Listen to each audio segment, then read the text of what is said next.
Voilà, chers amis, chers camarades, j'espère que vous allez bien en ce jour de rentrée scolaire, en tout cas pour nous, les Suisses. Comme vous le voyez, eh bien, c'est encore le t-shirt, c'est encore la tenue légère parce qu'il fait très chaud en Suisse comme en France. Et du reste, eh bien, ces chaleurs, plus ou moins excessives pour la période, ça je ne saurais pas dire, eh bien, ces chaleurs ont poussé la ministre des Solidarités et des Familles, puisqu'il y a un ministère pour ça en France, Aurore Berger, à prendre la parole sur BFM TV. Le fait d'avoir un numéro vert, le 0800 06 66 66, c'est pouvoir être accompagné et orienté efficacement. Donc, pour ceux qui ont loupé un épisode, Aurore Berger s'exprimait à propos de la mise en place d'un numéro de téléphone dont la fonction est en fait d'expliquer aux gens qu'il faut boire quand ils ont soif, en tout cas de boire quand il fait chaud, pour éviter les drames. On sait qu'en 2003, il y avait eu une hécatombe en France, et puis le gouvernement souhaite éviter ça pour cette fois. C'est vrai qu'on comprend que la France ne souhaite pas donner l'image d'un pays qui est pas prêt à faire face aux épidémies, puisqu'on se souvient qu'au début du Covid, eh bien, il n'y avait plus de masques. Alors l'intervention de la ministre, bon, elle fait réagir beaucoup de personnes dénoncent l'infantilisation, et comme vous le savez, l'infantilisation, eh bien, c'est un de mes thèmes favoris, c'est un des thèmes sur lesquels j'écris à peu près non-stop. J'ai réagi en Suisse quand on nous a dit, d'ailleurs comme en France, de mettre un pull quand il faisait froid, quand on nous a dit de boire du thé aussi, ça c'était en Suisse, face aux éventuelles pénuries de chauffage. Enfin, je réagis toujours assez fort quand des gens qui sont payés avec mes impôts m'expliquent des choses que je crois être à peu près assez évoluées pour savoir faire moi-même. Mais en fait, cette intervention d'Aurore Berger, eh bien, elle m'a amené à réfléchir à ma propre virée en France, puis j'y ai fait quelques jours. Et puis, c'est vrai que quand on a un regard suisse sur ce qu'on voit en France, eh bien, parfois, on peut être un peu surpris. Alors, je m'explique. Contrairement à l'image qu'on se fait parfois des Suisses, en réalité c'est difficile de ne pas admirer une certaine grandeur en France.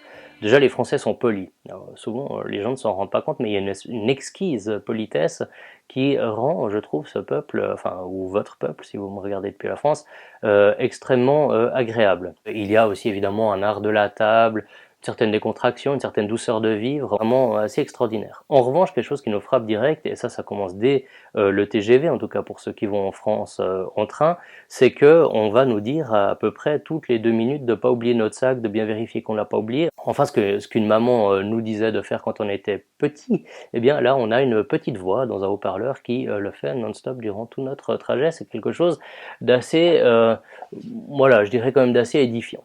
Et puis après, quand on se promène dans la gare, nous on était gare de Lyon, eh bien on commence à s'intéresser un peu aux devantures, et on voit qu'il y a des artisans du sourire, on voit qu'il y a des sculpteurs de saveurs. Enfin ça c'était dans la rue à Angers. Enfin on vit dans un monde complètement fantasmagorique, si vous voulez, avec des hautes propretés qui sont en fait des concierges. Et c'est tout à fait honorable d'être un concierge, mais enfin ça devient des hautes propretés ou des choses comme ça. On croise des bistrots iodés. Enfin voilà, c'est tout à fait interpellant comment en France on vit dans un monde qui n'est pas le monde réel. On vit dans un monde avec des appellations qui sont chatoyantes, qui sont peut-être plus sexy comme ça, mais enfin qui au final deviennent un peu ridicules. Un exemple qui m'a beaucoup marqué de cette jonction, je dirais, entre ce monde fantasmagorique et le despotisme doux qui s'exprime à travers la figure au séjour d'Aurore Berger, c'est quelque chose que j'ai vu à Angers.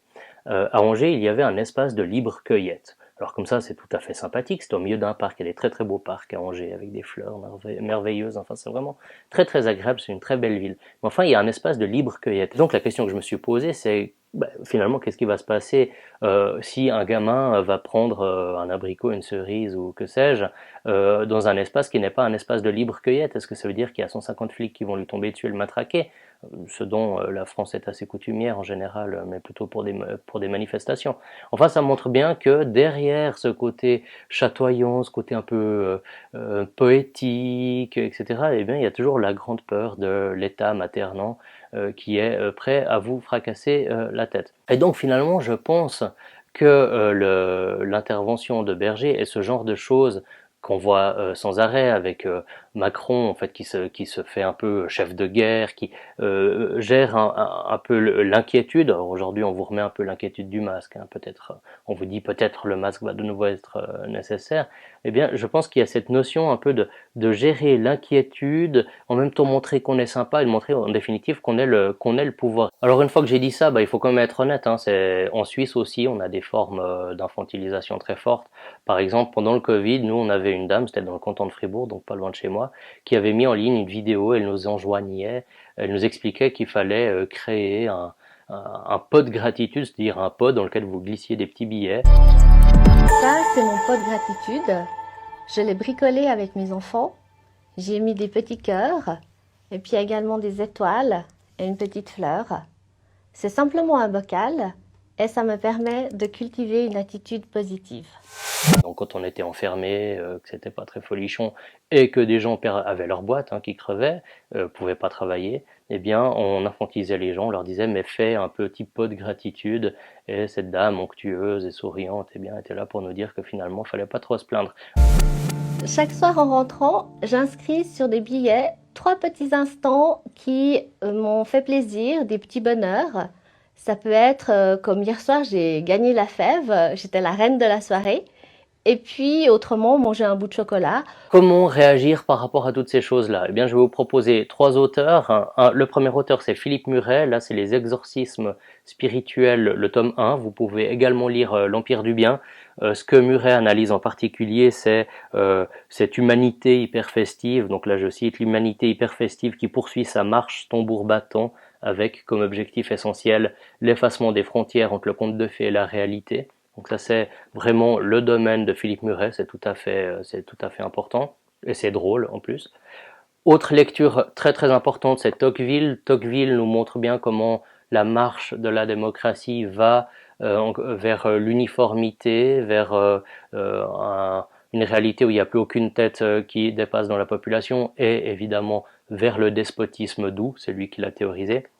Et puis enfin, on va en arrière dans le temps. Donc ce que montre la Boétie, c'est simplement comment nous désirons cette domination, comment finalement c'est notre disposition d'esprit qui nous porte à vouloir des petites voix dans le TGV qui vont nous dire, ou d'ailleurs sur la route, hein, j'ai aussi vu sur la route quand on vous disait buvez de l'eau, il fait trop chaud. Il y a aussi des messages comme ça, donc c'est partout, hein. Et donc la Boétie montre bien que c'est notre propre désir de domination parce qu'il nous rassure, qui nous pousse effectivement à courber la tête devant, ma foi, des gens qui sont tout aussi bêtes que nous, tout aussi limités et qui n'ont aucune raison de nous donner particulièrement de leçons. Voilà, chers amis, chers camarades, j'espère que ces références bibliographiques vous seront utiles. Voilà, je les mets une dernière fois là. Quant à moi, je vous invite à prendre un abonnement pour le peuple. Notre abonnement est à 4 € par mois pour la version en ligne, 89 € par mois pour la version imprimée. Et puis, surtout, ce tarif, on va devoir l'augmenter d'ici une dizaine de jours à cause de l'inflation. Donc, c'est vraiment le bon moment pour faire cet abonnement. Bon moment parce que, évidemment, vous profitez d'un tarif qui reste encore assez préférentiel. Et puis, pour nous, bien, ça nous permet tout bêtement de finir le mois. Vous savez que le mois d'août est un mois toujours difficile pour les indépendants. On fait du bon travail, mais on touche aucune aide publique avec le peuple, à la différence de titres beaucoup plus gros que nous et pas forcément plus intéressants à mon sens. Mais enfin, ça, je vous laisse en juger. Donc, merci pour votre soutien. Merci aussi pour les dons, les abonnements, la diffusion des vidéos. C'est extraordinaire. Vraiment comment ça s'est développé ce mois. On est passé, je ne sais plus, à 750 personnes qui sont abonnées à la chaîne. La newsletter est envoyée à 10 000, près de 10 000 personnes. Donc j'ai été quand même assez dépassé par ce succès. Mais enfin, il y a encore des enjeux et surtout à la fin de l'été. Donc je vous remercie beaucoup. Je vous remercie de votre engagement et surtout je vous invite à boire beaucoup d'eau parce que comme vous l'avez vu, il fait chaud puis vous avez bien besoin de quelqu'un pour vous le dire. Allez, à bientôt. Ciao.